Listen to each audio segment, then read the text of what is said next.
Thanksgiving this year was bitterly cold, only 35 degrees Fahrenheit, about 1.6 degrees Celsius.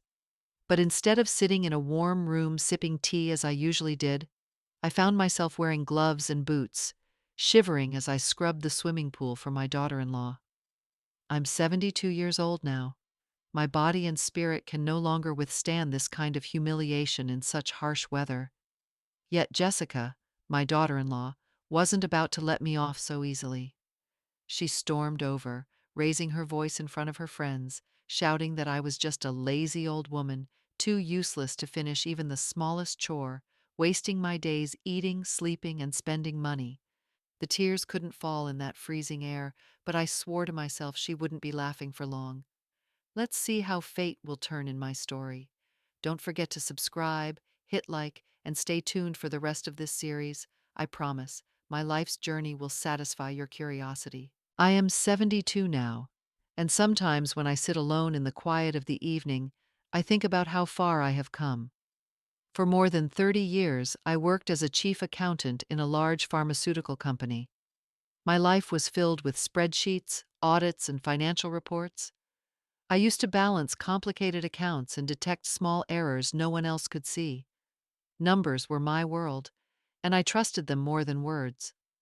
That habit never left me, and even today I still review my bank statements with a sharp eye. It is this training, drilled into me over a lifetime, that later saved me when things began to go wrong. After I retired, I received my Social Security benefits along with a steady pension from the company. Together, they gave me more than enough to live a comfortable life. I was not rich, but I had security. I could pay my bills, take a trip now and then, and buy small gifts for my grandchildren without worry. I thought I had arranged everything so my later years would be calm and free of burden. Then life reminded me how fragile peace can be. My husband passed away suddenly from a heart attack. One morning he was drinking his coffee, and by that afternoon he was gone. The house became painfully silent. For the first time in decades, I had no one to share meals with, no one to ask how my day had gone. I was a widow, and the word felt heavy every time I said it to myself. Despite the loneliness, I told myself I must remain independent. I managed the bills, kept up the garden, and joined a small church group just to hear other voices around me.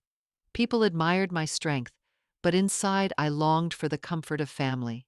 The thought of spending the last chapter of my life alone frightened me more than any financial problem. I believed family would be the answer. My son had built his own career as a doctor and had a young family of his own. I imagined myself helping them, cooking meals, reading bedtime stories to the girls, and finally feeling that warm circle again. After all the years of work and discipline, what I wanted most was to be surrounded by the people I loved, to see my grandchildren grow, to laugh with them, and know that I belonged. I thought moving in with them would be my chance to live out my remaining years in harmony. It was a decision made with trust, with hope, and with the belief that blood ties would protect me. I had no idea then that the skills I once used to guard a corporation's fortune would soon be needed to guard my own survival. The house I had lived in for decades sat in a quiet suburb of California. It was a modest place, not luxurious, but the value of property had climbed steadily over the years. When I finally put it on the market, the offer came quickly, $800,000. I remember holding the check in my hands, feeling both the weight of all the memories and the strange freedom of having that much money at once. It was not just bricks and wood I sold, it was the place where I had raised my son, where my husband had planted roses in the yard, where every corner still carried his laughter. Everyone around me said the same thing. This is the right time to help your family. It is an investment for the future. Mark and Jessica had been talking about moving into a bigger home, one with space for the children to grow, a nice neighborhood with good schools. I wanted to believe I could give them a head start. So when Jessica suggested that I contribute part of my sale to their down payment, I hesitated only for a moment. Then I told myself that blood is stronger than money. I handed over $400,000, exactly half of what I had earned, as a gift to my son and his wife.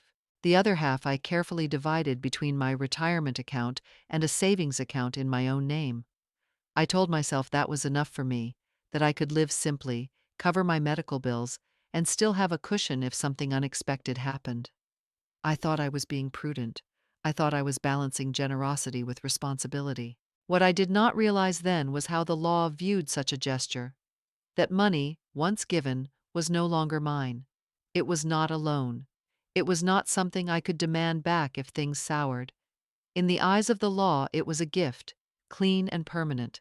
I did not put conditions on it, did not draft an agreement, did not ask for repayment. I trusted too much, believing family ties were stronger than contracts. At the time, it felt like the right thing to do. I was proud to help Mark, proud to see him settle his family into a beautiful new home with my contribution. I moved into that home with them, thinking we would build new memories together. I told myself this was the next chapter, a chapter filled with warmth and security. What I could not know then was that this decision would become the turning point in my story. The half I gave away became the seed of resentment, of power shifts, of the slow realization that love could be twisted when money was involved. By making that choice, I tied my future not just to my family, but to their choices, their debts, and their desires. It was the day I unknowingly handed over more than money. I had given away a piece of control over my own life. The new house looked impressive from the outside, a tall two-story place with a wide front porch, a swimming pool in the backyard, and a living room large enough for Jessica to host parties. She often mentioned how proud she was to show it off to her friends, how it was proof of their success.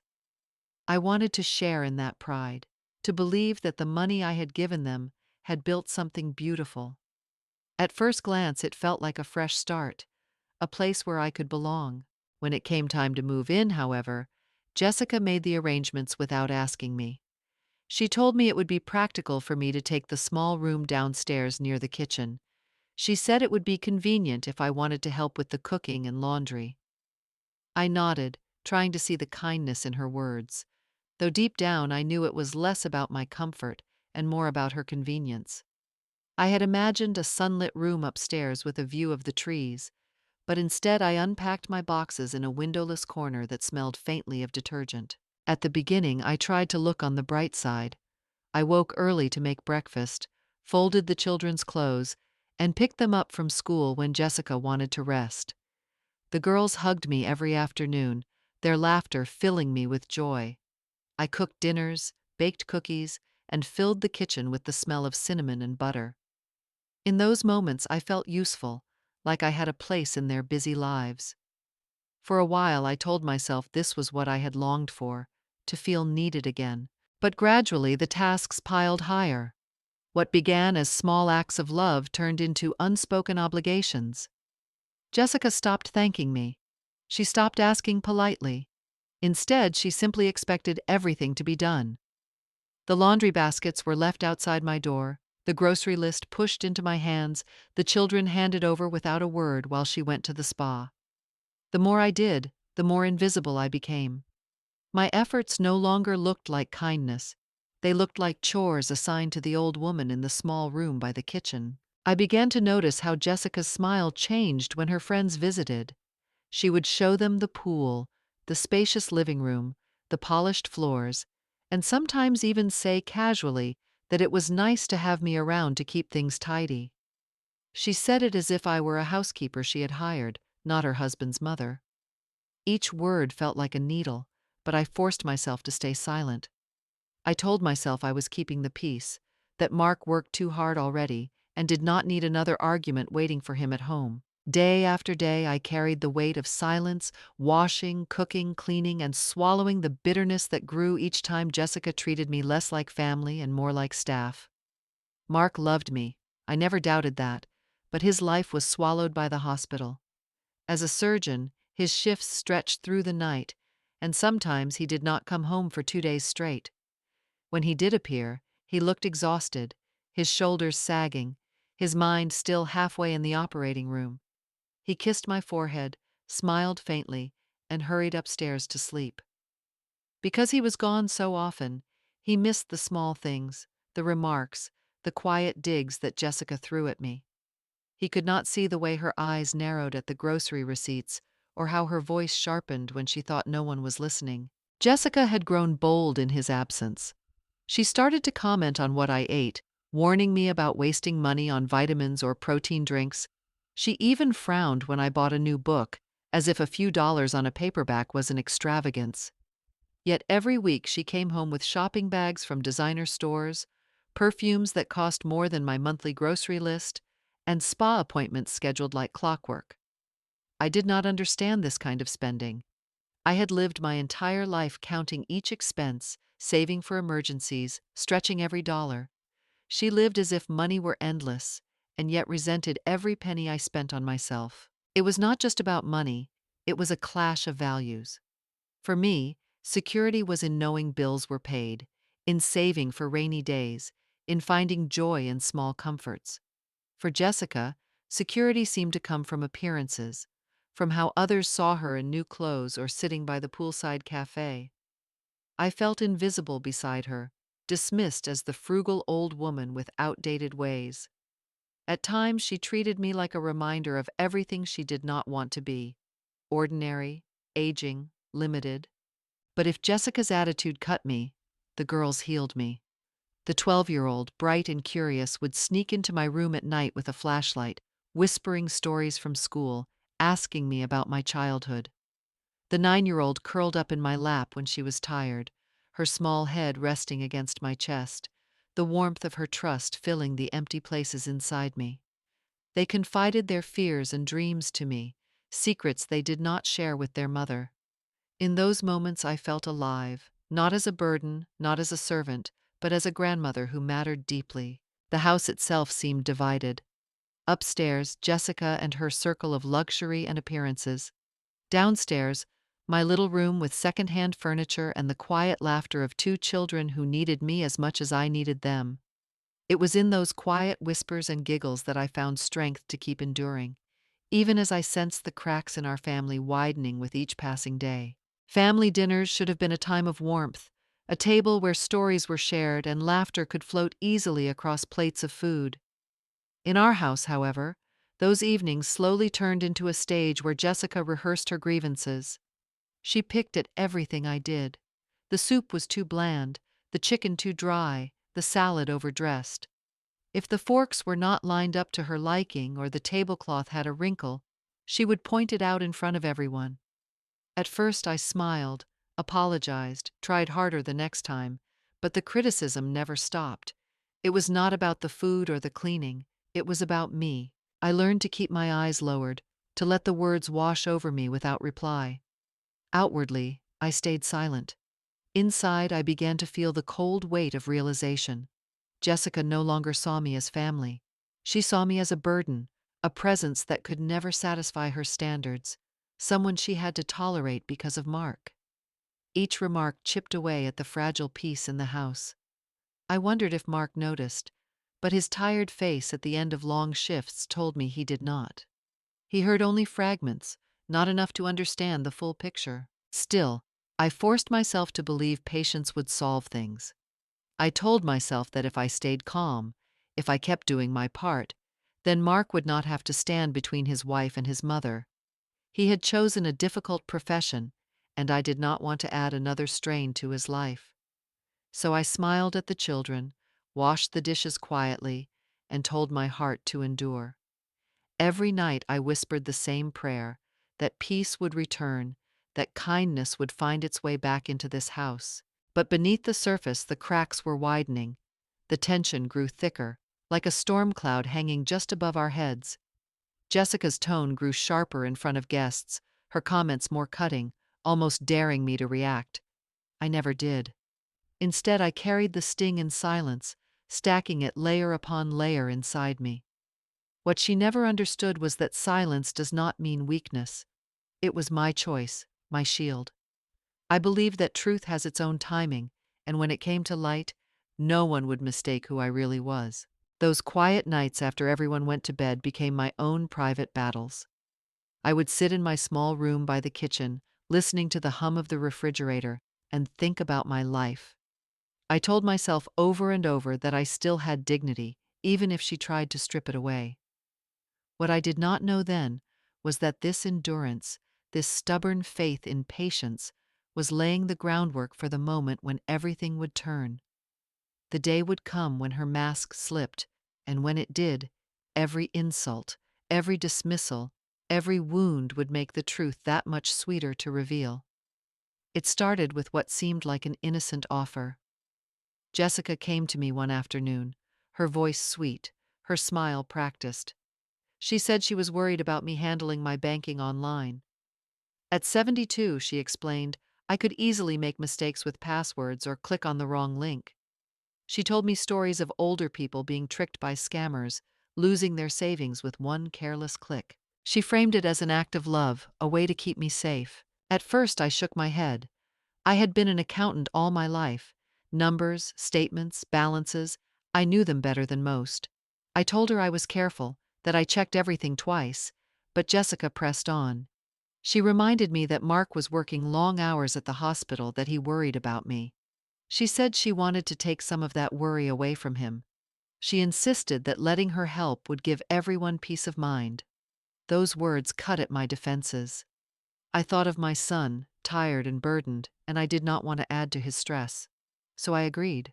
Jessica sat beside me at the kitchen table, notebook open, her fingers moving quickly on my laptop.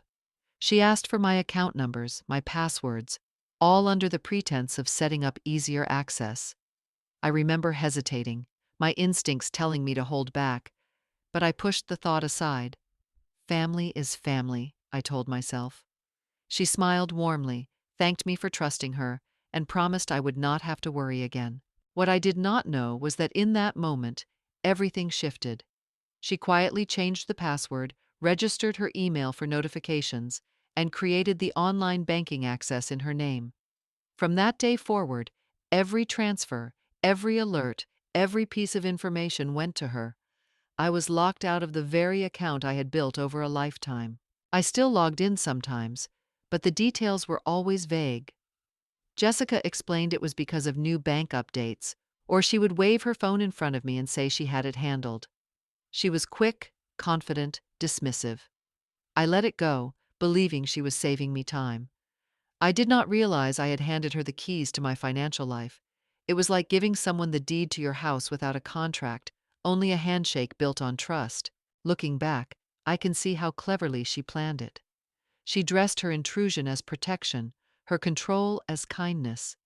I was blinded by my own wish to keep peace, by my hope that she truly cared.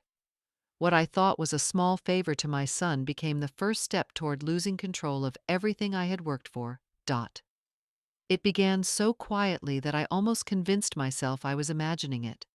The first time I noticed, the balance in my account was a few $100s lower than I had expected.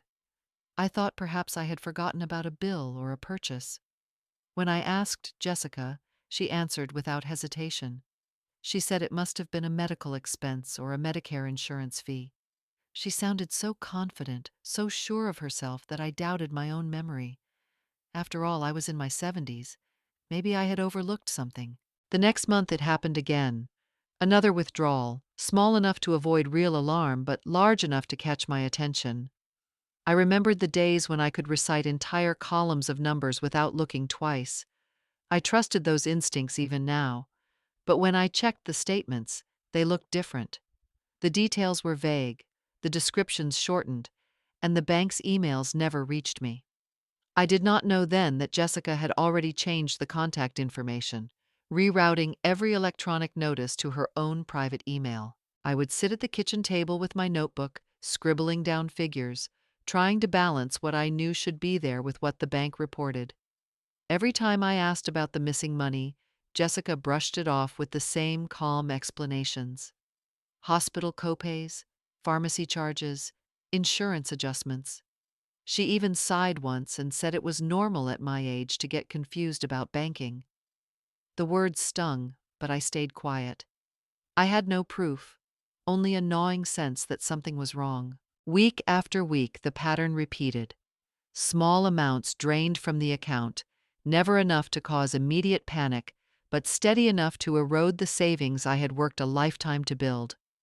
I told myself to watch more carefully, but the tools I needed to monitor my money were no longer in my hands.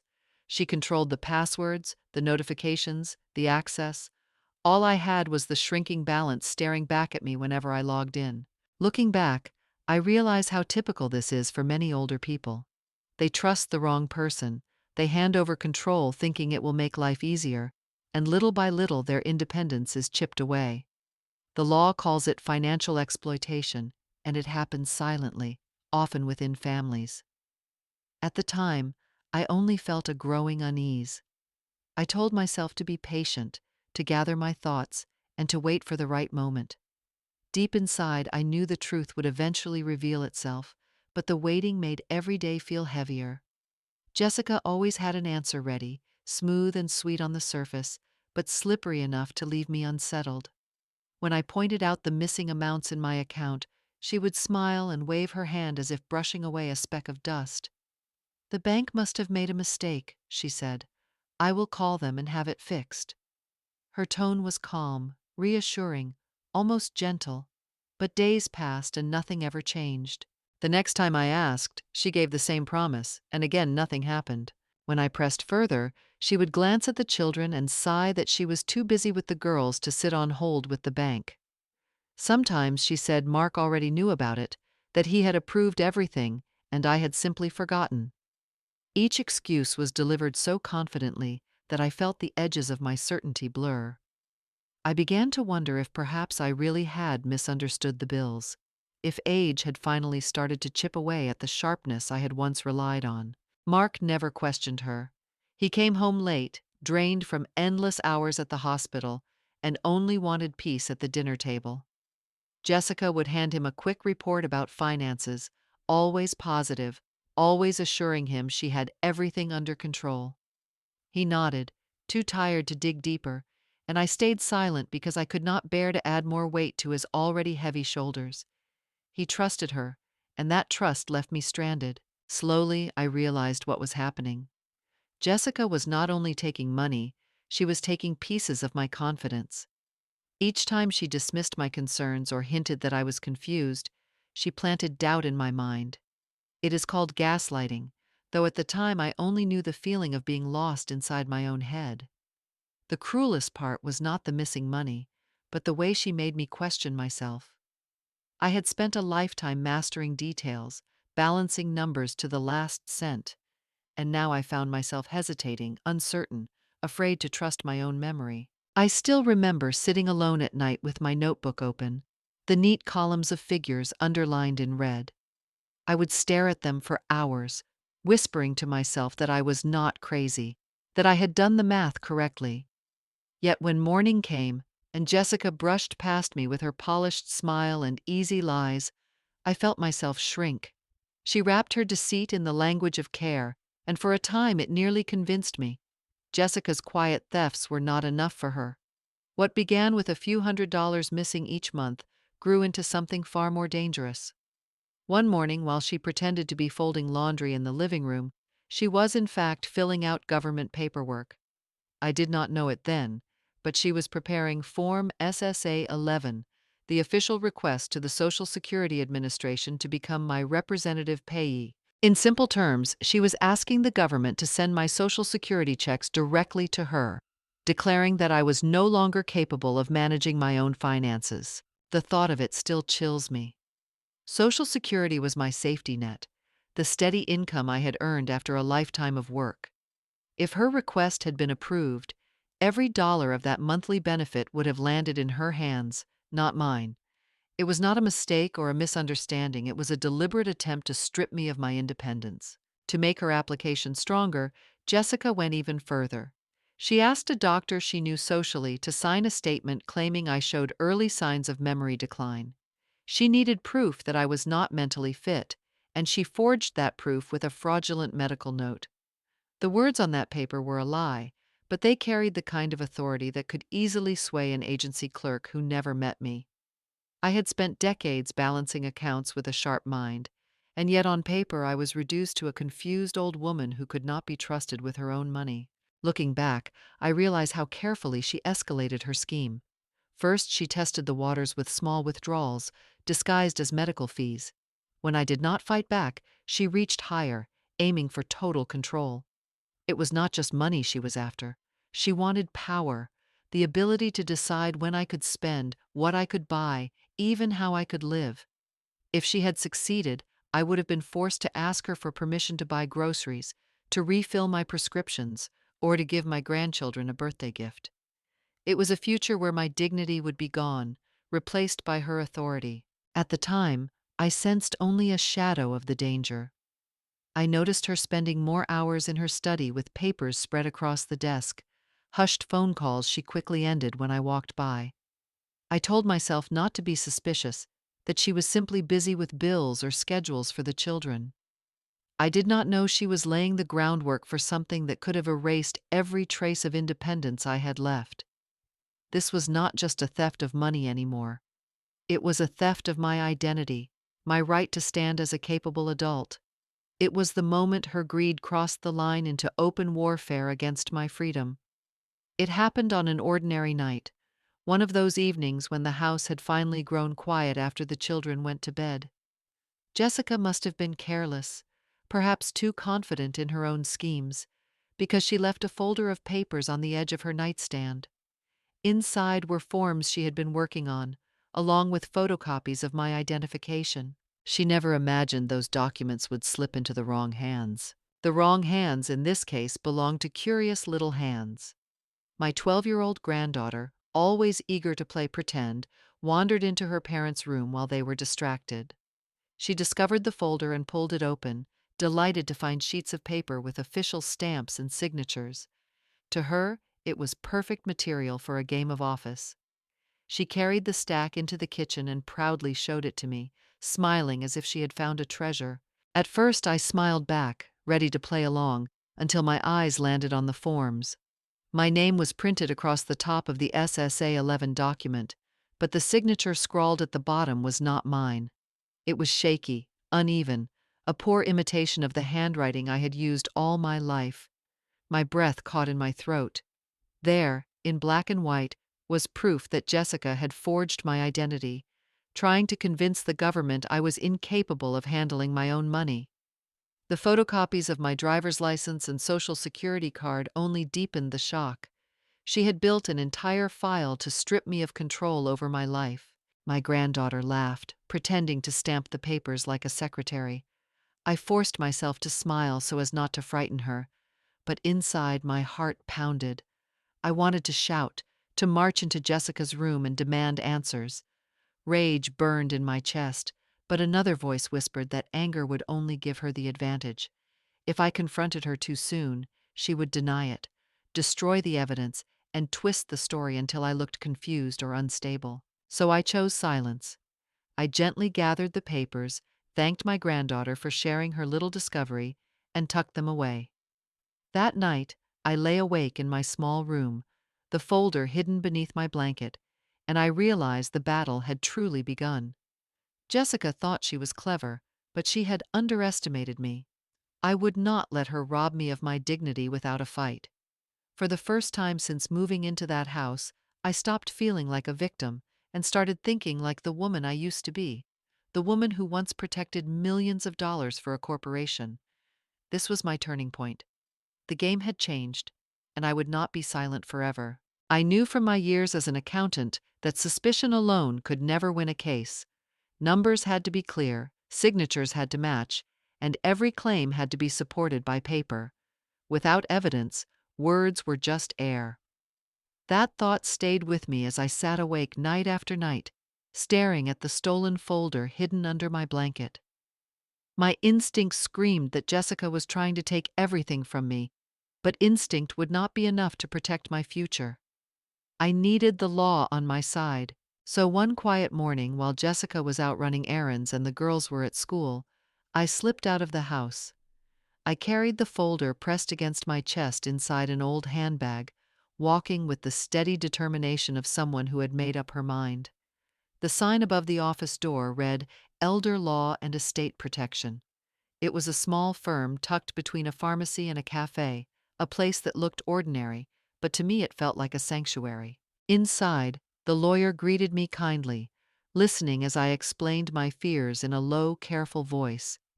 I handed him the folder, along with my own notes and the few statements I had managed to print before Jessica changed the access. He adjusted his glasses, studied each page, and then looked at me with eyes that confirmed what I had dreaded. The documents were not just suspicious, they were fraudulent. He showed me where the signature on the SSA-11 form wavered unnaturally, where the strokes were inconsistent with my normal writing. He compared it to my driver's license and pension records, pointing out the clear differences. It was more than enough to suggest forgery. Then he explained how the so-called medical certificate carried no real weight, since it had been signed by a physician with no specialization in neurology or geriatrics. It was the kind of trick meant to slip past a clerk who processed too many forms in a day. I sat frozen as he spoke, a strange mix of dread and relief filling me. On one hand, my worst fears were confirmed. Jessica was not just careless with money, she was actively building a case to have me declared incapable. On the other, I was no longer alone. The lawyer spoke of filing complaints, of securing my accounts, of preparing a response to the SSA that would shut down her request before it could be approved. Walking back home, I held my head higher than I had in months. Jessica still thought she was winning, but now I carried more than suspicion. I carried evidence, and with it the quiet strength of knowing that I had the law behind me. The lawyer spread the papers across his desk, aligning them neatly as though arranging pieces of a puzzle. He asked me to sign my name 3 times on a blank sheet, then placed those signatures beside the one that appeared on the SSA-11 form Jessica had submitted. The difference was glaring. My real signature carried the same steady rhythm it always had, sharp angles from years of precision, consistent in flow. The one on Jessica's form, however, was uneven and hesitant, as if traced from memory by someone who had never truly studied my hand. Then he lifted another document, a so-called medical certificate that claimed I suffered from memory decline. At the bottom was a doctor's name I did not recognize. The lawyer smiled grimly as he explained. The signature belonged to a cosmetic surgeon, a man known locally for performing facelifts and liposuction. He had no specialization in neurology, geriatrics, or anything remotely connected to cognitive health. That alone exposed the certificate as a sham. To submit it as evidence was not only dishonest but a violation of federal law. As the lawyer spoke, my chest tightened. This was bigger than theft now. This was fraud against the Social Security Administration, a federal crime. If proven, Jessica could face prosecution, fines, even prison. My mind swirled between disbelief and a strange sense of vindication. The woman who had spent months making me feel small, confused, and powerless was the one who had left behind a trail of sloppy lies. The lawyer tapped his pen against the desk, his voice calm but firm. The worst mistake now, he said, would be to confront Jessica too early. If she realized I had uncovered her scheme, she would destroy evidence, rewrite her story, and perhaps even twist things to make me look unstable. Silence, he said, would be my greatest weapon. By allowing her to think she still held control, we could collect more proof, build a stronger case, and let her trap herself in her own deceit. I left the office that day with a different kind of strength. The papers were tucked carefully back into the folder, but in my mind they burned like torches. I had always believed silence meant endurance, but now it meant strategy. Jessica thought she was clever, that she could manipulate banks and government offices with a few forged signatures. She did not realize that every lie she wrote on paper brought her closer to her own undoing. And for the first time, I felt the quiet thrill of knowing that justice, though slow, was already on its way. I had always prided myself on keeping a sharp mind, but now I learned to turn that sharpness into disguise. The lawyer had warned me not to confront Jessica too soon. Silence, he said, would be my weapon. So I began to play a different role, one that did not come naturally to me. I let my keys slip from my hand and pretended not to remember where I had put them. I asked Jessica the same question about dinner twice in one evening, feigning confusion about whether we were having chicken or pasta. Sometimes I even wrote down a number wrong in front of her, then shook my head with a weary smile, as if my memory had finally betrayed me. Jessica noticed, of course. her eyes lit with the kind of satisfaction she could not hide. To her, my small mistakes were proof that her story was true, that I really was slipping. She grew bolder in her tone, less careful in her words. What she did not realize was that every mistake I made was deliberate, each one a thread in the net I was weaving around her. One afternoon, while folding laundry in the living room, I overheard her on the phone. She thought I was in the garden, but I had paused at the hallway door, listening. Her voice was low, conspiratorial, but edged with excitement. "Once SSA approves," she whispered, "the money goes straight into my account." My stomach clenched at the words. There it was, spoken plainly, her greed laid bare in her own voice. I wanted to storm into the room, to shout that I had heard every word, but I stopped myself. Confrontation would only drive her to cover her tracks. Instead, I walked softly back to my room, sat on the edge of my bed, and let the silence settle over me. I had heard enough to confirm everything the lawyer suspected. Jessica believed she was close to victory. She believed I was too far gone to fight back. The truth was different. For the first time in months, I felt in control. By pretending to stumble, I had made her careless. By letting her think I was fading, I had drawn her deeper into her own trap. Each day I played the part more convincingly, letting her underestimate me, waiting for the moment when her own words and actions would turn against her. I tried again and again to reach Mark. My son's voice had always been my comfort, but now every call went unanswered. He was thousands of miles away, working with a humanitarian team in a country torn by disaster. I knew his work was important, lives depended on his steady hands, yet I longed for him to hear my side of the story. Each time his voicemail picked up, I felt the same ache. I was fighting battles alone while my only son was far beyond my reach. So I turned to messages. Each evening, after the children were asleep and Jessica had gone upstairs, I sat with my phone and typed carefully, like a diary. I wrote about the money that kept disappearing, about the way Jessica dismissed my questions, about the harsh words she used at dinner. I described everything with dates and times, pressing send after each one, as if to build a trail of evidence. My phone became my witness, a silent companion recording the truth. When Mark finally called, his voice came soft and tired, but still full of warmth. He told me he had read all my messages, that he believed me, and that I should stay strong until he returned. He promised he would speak to Jessica, that he would not let things go unchecked. For a moment I felt relief, as if a burden had been lifted from my shoulders. I told myself my son still stood by me, that he would not let his mother be mistreated. But the relief did not last. That very night, I heard Jessica pacing upstairs, her voice sharp through the thin walls. She was on the phone with Mark, her anger spilling out in waves. She accused me of meddling, of poisoning their marriage with complaints, of trying to drive a wedge between them. I could not hear every word, but the tone was enough. She spoke of me not as family, but as an intruder threatening her happiness. The next morning she was colder than ever. She set my breakfast down without a word, her eyes hard, her smile gone. I knew then that my messages had reached Mark, but they had also fueled a storm in his marriage. My heart twisted with guilt. I never wanted to come between my son and his wife. I only wanted him to understand what was happening. Instead, I had become the spark for their fights. Still, I did not regret telling him the truth. If silence had protected Jessica's lies, then my words, however heavy, were the only way to protect myself. The distance between mother and son felt wider, but so too did the distance between husband and wife. Somewhere in that tension, I knew the truth was beginning to surface, even if it came at a painful cost. The house grew colder after that night of arguments. Jessica no longer bothered to hide her contempt. At breakfast, she set down a smaller plate for me, a token portion compared to what she served herself and the children. Sometimes she forgot to bring me fruit or bread, leaving only scraps as if I were unworthy of a full meal.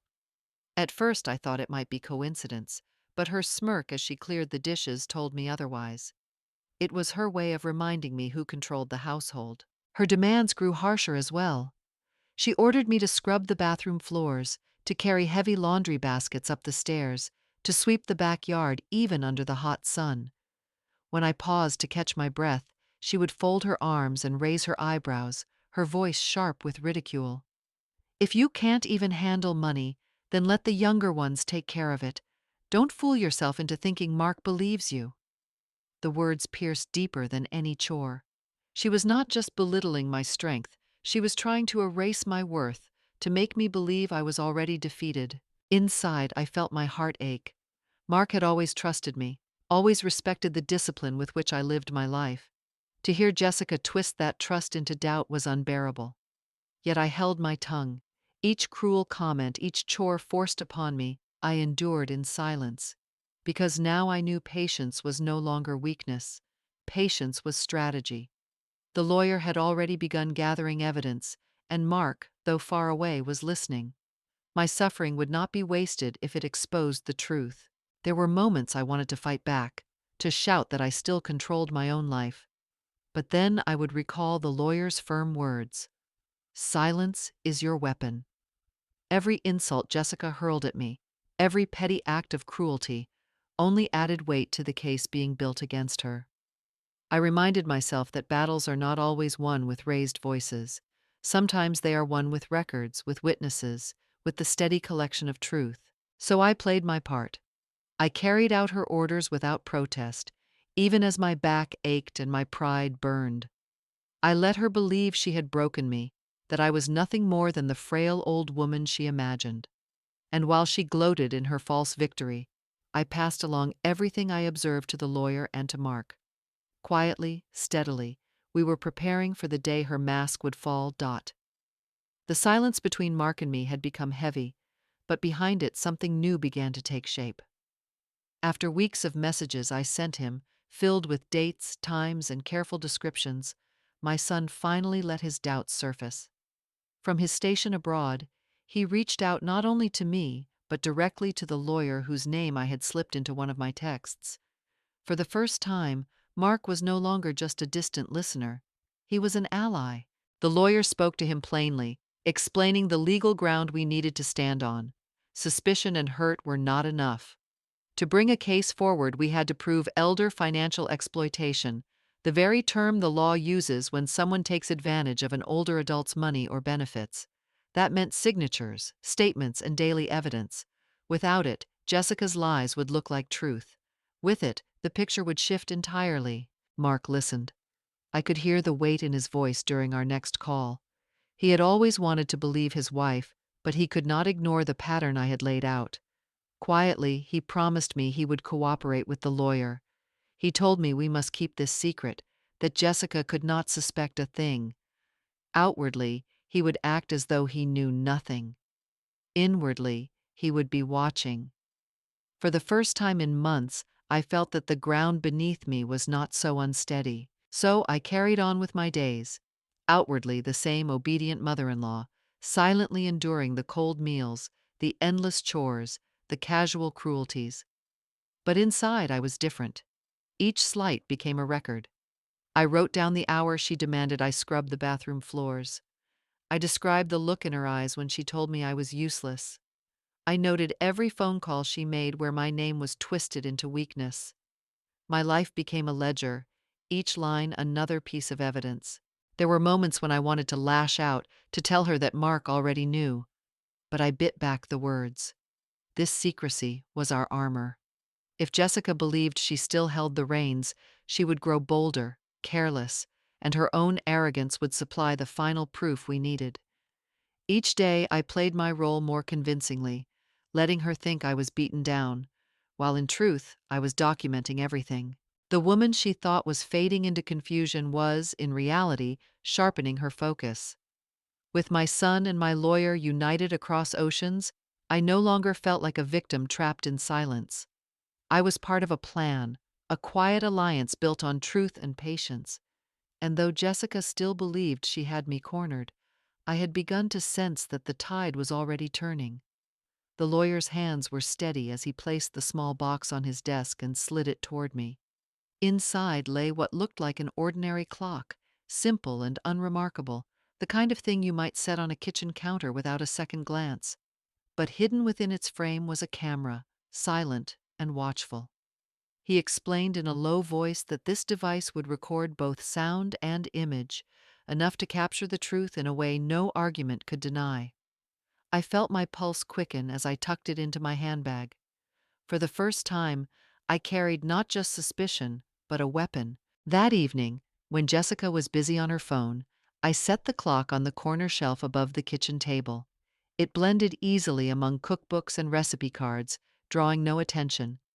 My hands trembled slightly, but I forced myself to act as if it had always been there.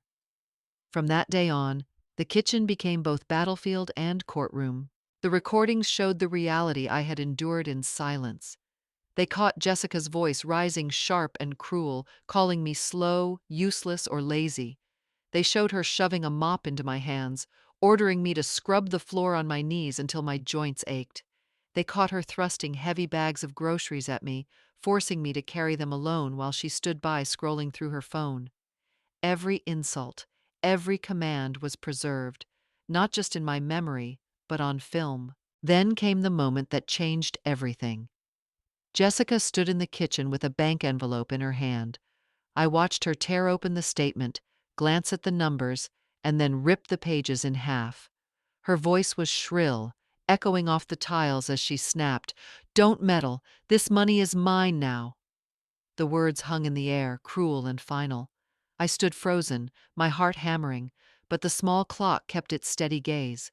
That moment, so raw and undeniable, was etched forever in digital memory. When I later handed the footage to the lawyer, he nodded gravely. This was more than mistreatment. This was elder abuse, caught in the act. It was also financial exploitation, her own words betraying her greed. He told me such evidence was rare and powerful, the kind of proof that could tip the balance in court. Walking back home, I carried the weight of what had been captured. Jessica still believed her cruelty disappeared into the walls of the house, unseen and unheard. She did not know that the kitchen she ruled with sharp words had become a witness against her. For the first time, I felt the tide turning. The truth was no longer only inside me, it was out there, recorded, undeniable, waiting for the day it would set me free. The next step belonged to the lawyer. With my written consent, he contacted the bank and requested a full statement reaching back 6 months. I had always trusted numbers more than words, and when the thick packet arrived, I felt as though I was staring at a mirror of my own life.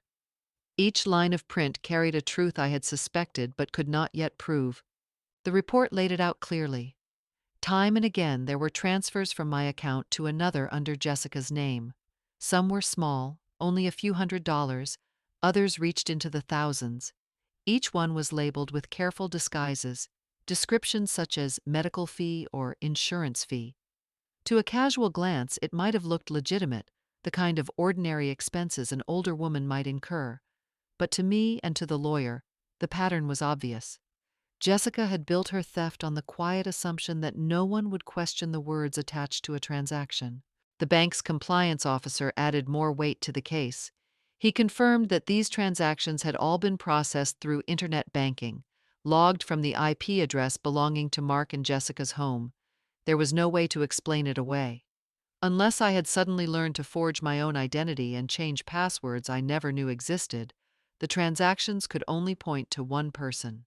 The lawyer explained that this level of evidence was critical. It was not just my word against hers, not just suspicion drawn from missing balances.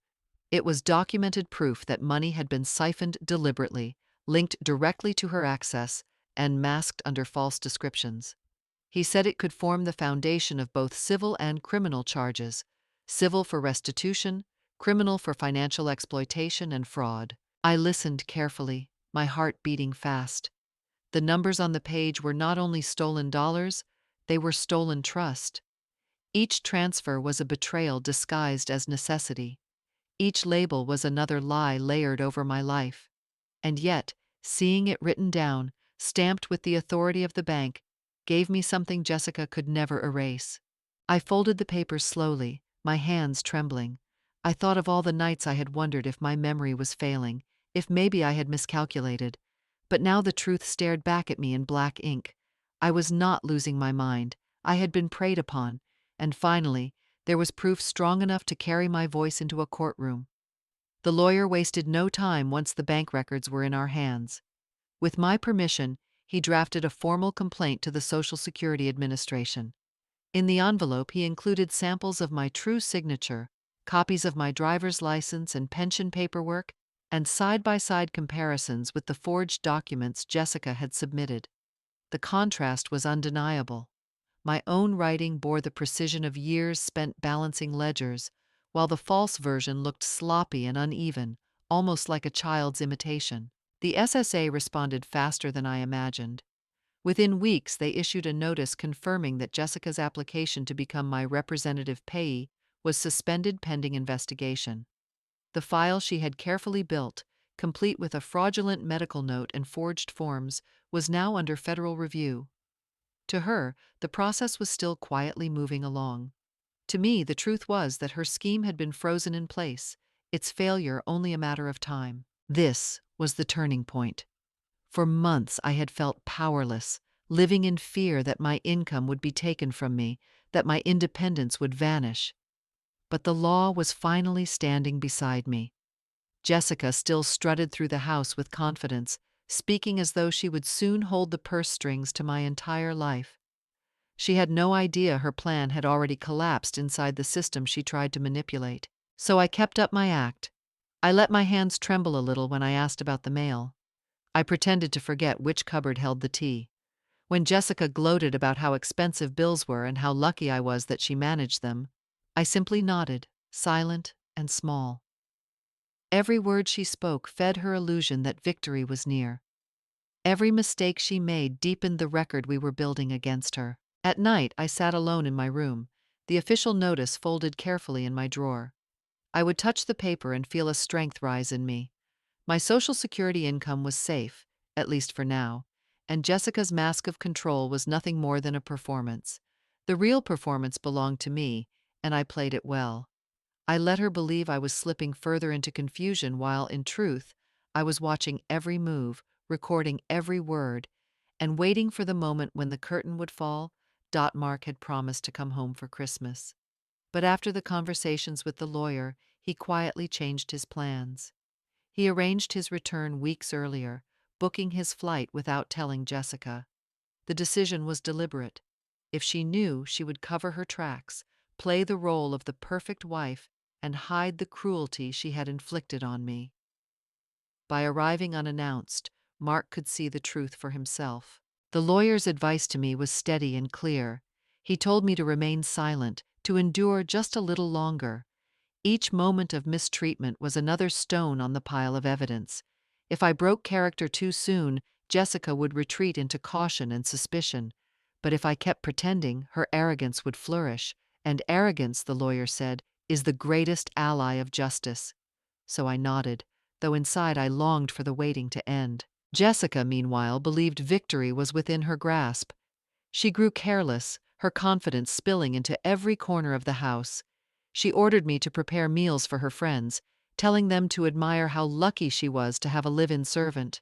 She had me scrub the silverware until my hands ached, polish the floors until they gleamed, and arrange the dining room as though we were hosting royalty.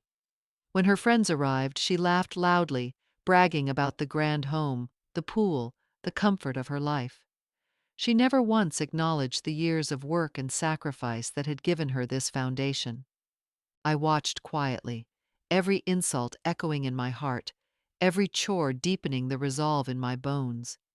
She thought her words cut me down, but in truth, they were building a wall of proof around her.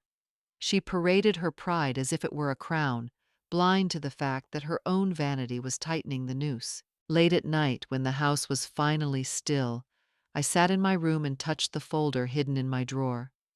Inside were the bank statements, the SSA notice, the memory card from the kitchen camera. Together they formed a picture no one could deny. Soon Mark would be here, and soon her show of power would crumble under the weight of truth. I held my silence with the patience of someone who had counted numbers her entire life, waiting for the balance to finally be revealed. Jessica's arrogance was growing, her control reaching its peak, and just as the lawyer predicted, it was leading her straight into the climax of her own downfall. Thanksgiving was approaching, and I could feel it in my bones.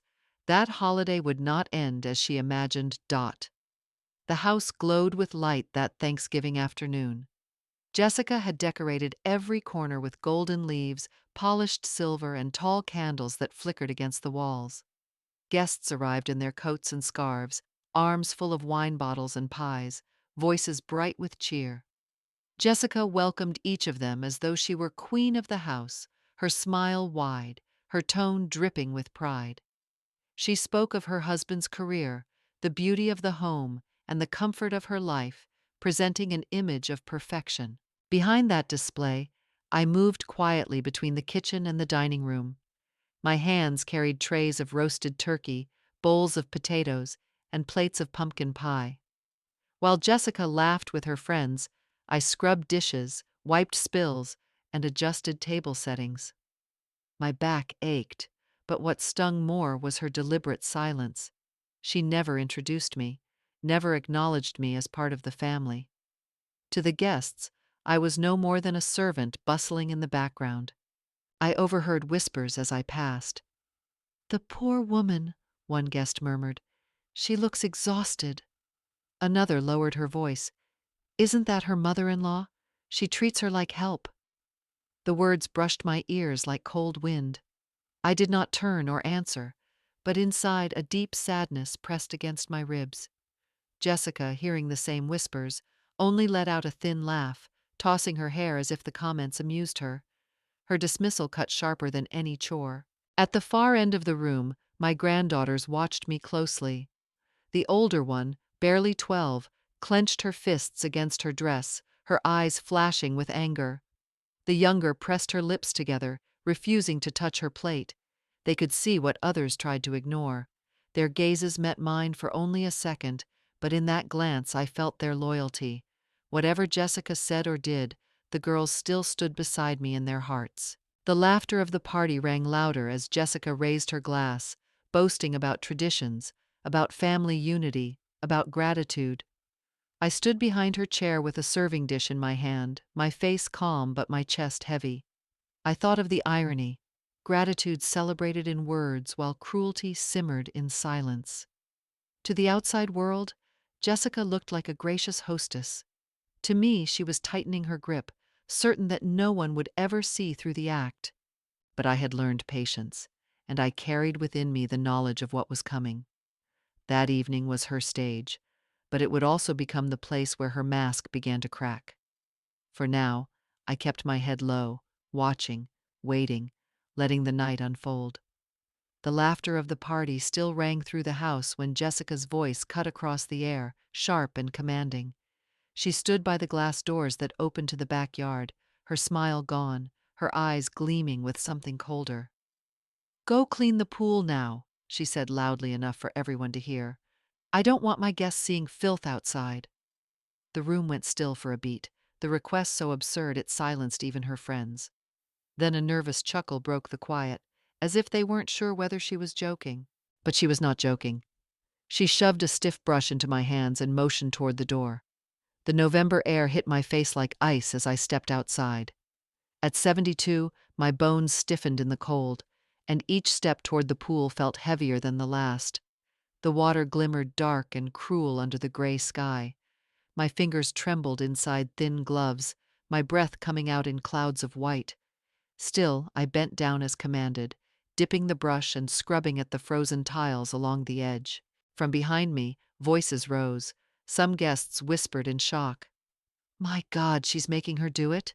one woman murmured. Another, her phone already lifted, whispered, "No one will believe this unless we record it." I felt the weight of their eyes, half pity, half fascination. Their curiosity stung almost as much as Jessica's cruelty. I was not a woman to them in that moment. I was a spectacle, an old body bent in humiliation while laughter drifted out from the warm house. Jessica hovered by the doors, arms folded, her voice carrying across the yard. "Faster! You're moving too slow. Do you want me to do everything myself?" Her tone was mocking, dripping with false indignation. The brush slipped from my numb hands, clattering against the tiles. I pressed my lips together, refusing to let tears fall in front of her. The icy air burned my cheeks, and my knees threatened to give way, but still I forced myself to kneel again and pick up the brush. Every breath felt like glass cutting through my chest. The smell of chlorine mixed with the cold air, filling my head with dizziness. My body screamed to stop, but my mind whispered to endure. I knew what Jessica did not. The walls were closing in, the evidence already building against her. This scene, as cruel and public as it was, would be the final stone added to her own downfall. The brush slipped from my hand, and my knees buckled as the cold air cut through my chest. For a moment I thought I might tumble forward into the black water. My balance faltered, and I felt the icy mist rising from the pool sting my face. Then, in the blur of voices and gasps, I heard one sound that struck me like thunder. "Mom!" Mark's voice. Before I could even process it, he was there. His footsteps pounded across the patio, his arms catching me just as my body swayed dangerously close to the water's edge. Strong hands pulled me back, steadying me against his chest. A thick wool coat, still smelling of travel and winter air, wrapped around my shoulders as he lowered me gently onto a chair. My son, whom I thought was still across the ocean, was standing in front of me, his eyes blazing with fury and fear. The guests fell silent, their laughter evaporating. Forks clinked against plates, glasses stopped midair. Jessica froze by the doorway, her confident mask slipping for the first time. Her face drained of color, her smile stiff and broken. She had not expected him home, not tonight, not without warning. Her eyes darted from Mark to me, her lips parting as if to offer an excuse, but no words came out. Mark's voice, low but steady, filled the stunned silence. "What on earth is going on here?" His gaze swept the scene, the brush at my feet, my trembling hands, the pool glistening in the cold, the whispers among the guests. He reached down, squeezing my shoulder, his expression shifting between anger and heartbreak. Jessica stammered, She wanted to help. I didn't." But the quiver in her tone betrayed her. No one believed the words. The neighbors and friends who had been murmuring pity now stared at her, eyes wide, some with phones still in their hands. The illusion of her perfect family was crumbling in real time. The atmosphere shifted sharply. Moments earlier, the air had been full of clinking glasses and shallow compliments. Now it was heavy, suffocating, as though the walls themselves were listening. I felt the weight of everyone's eyes on us, and for the first time in months, the power no longer belonged to Jessica. It was standing beside me, in the form of my son, who had chosen to see the truth with his own eyes. Mark's hands were steady as he placed the folder on the dining table, the weight of it echoing louder than any voice in the room. The laughter of the party had already faded, but now even the sound of breathing seemed too loud. Jessica stared at the folder as if it were a live grenade, her fingers tightening around the edge of her wine glass. Mark flipped the folder open, his voice low but carrying across the room. "Bank statements," he said, sliding out the first stack of papers. The pages bore my name, the dates, the amounts siphoned away, each transfer landing in Jessica's account. Every transaction disguised as a medical or insurance fee, all traced back to this house. He tapped the address printed on the official report. Before she could answer, he laid down another document. "Social Security files. This is the form you submitted, with a forged signature claiming Mom is incompetent. And this," he held up a page with a faint stamp at the bottom. "A medical certificate signed not by a neurologist, not even a primary doctor, but by a cosmetic surgeon. Fraud." His words cut through the stunned silence like a blade. Gasps rippled around the table, forks clattered onto plates. Jessica's cheeks flushed crimson, then drained pale. Her lips opened and closed, but no words came. Mark's next move silenced even her attempts at denial. He reached into the folder again and pulled out a small flash drive. "And then there is this." He gestured toward the television in the corner. Within moments, the screen flickered to life, showing the grainy but undeniable footage. Jessica in the kitchen, shouting at me, shoving chores into my hands, her voice spitting venom. Then the image of her ripping apart a bank envelope, her words ringing out clearly. "This money is mine now." A collective murmur swept through the room.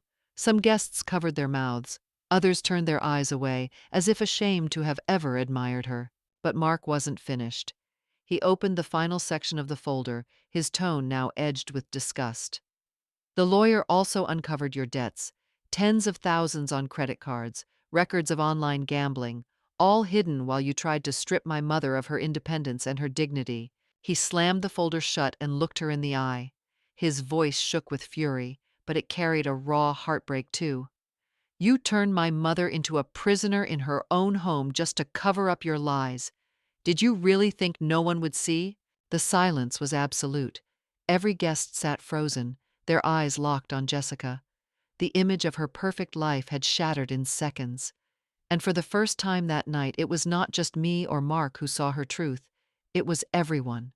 It began with a single phone held steady in the cold night air.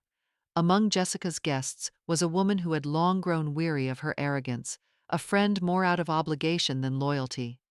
That night, as Jessica forced me onto my knees by the pool, this woman lifted her phone and pressed record. The cruel words, the icy tiles, the brush slipping from my trembling hands, all of it was captured in sharp detail. Jessica never noticed. She was too busy gloating, too certain that no one would dare challenge her in her own house. Within hours, the video made its way online. First shared in a small neighborhood group, then reposted across local networks, it spread like fire on dry grass. By midnight, the clip had thousands of views. Comments poured in, voices of shock and outrage. People recognized the house, the face, the family. "Isn't that Dr. Mark's wife?" one asked. "How could anyone treat an elderly woman like that, especially her own mother-in-law?" Jessica's reputation shattered before she even knew what had happened. The same friends who had once admired her home and envied her life now turned their backs. Text messages buzzed in her phone with words of condemnation, not support. By the following morning, neighbors whispered openly in the street, their eyes full of judgment as she passed. Her name had become synonymous with cruelty, her image replayed again and again for strangers to shake their heads at. Inside the house, Mark confronted her with a fury she had never seen from him before. His voice thundered as he held up the phone, the screen still playing her shrill command. "Faster, old woman." Jessica tried to deny, to twist the story, but her own face and voice betrayed her. The evidence was undeniable and the shame was inescapable. For months, she had believed she controlled everything, the money, the household, even the narrative of who I was. Now, in a single night, it all collapsed. From the heights of false power, she plunged into a pit of disgrace. The community she had flaunted her status before now condemned her. Her husband questioned every word she had spoken, every account she had hidden. And beyond the whispers of neighbors loomed something darker, the shadow of legal investigation, fraud and elder abuse no longer hidden but exposed to the light. The woman who once strutted as mistress of the house was now cornered, her pride torn apart. Jessica's downfall was not whispered in secrecy. It was public, viral, and permanent. The night after the disastrous Thanksgiving dinner, the house felt colder than the November air outside. Jessica's mascara still streaked her cheeks, her voice hoarse from hours of pleading. Mark stood in the foyer, his posture rigid, his jaw set. In one hand, he held the folder of evidence, in the other, the keys to the house. His voice carried no hesitation when he spoke. "Pack your things, you're leaving tonight." Jessica collapsed onto the staircase, her sobs echoing against the walls. "Mark, please, you can't do this. It was just a mistake. I can change, I promise." She reached for his arm, but he pulled away, his face carved in stone. "No, you didn't just make a mistake. You tried to strip my mother of her dignity, her money, her freedom. You lied to me, to everyone. There's no coming back from that." Her cries turned shrill, words spilling in fragments of blame and desperation. But the sound of her suitcase wheels clattering against the hardwood drowned out her protests. Mark had already pulled her luggage from the closet, setting it firmly by the door. For once, his silence was louder than her chaos. By the time she stepped outside, dragging her suitcases across the driveway, a cluster of neighbors had gathered. Some had seen the viral video, others had heard the shouting. Their whispers carried through the night air. "That's her. The one who humiliated her mother-in-law." Another muttered. "And she used to brag about this house as if she owned the world." Flashing lights from a phone illuminated her face, capturing her downfall as she tried to hide behind oversized sunglasses despite the dark. Helen stood by the window, wrapped in a blanket, her heart heavy but steady. For months she had endured humiliation in silence, but now she watched justice unfold in the simplest of forms. A woman who once strutted with arrogance now stumbling out the door, her head bowed under the weight of shame. The gate clicked shut behind Jessica. She was no longer the mistress of a grand house, but a figure of disgrace, walking into the night with nothing but bags and regret. The murmurs of neighbors followed her down the street, their judgment sharper than the cold wind.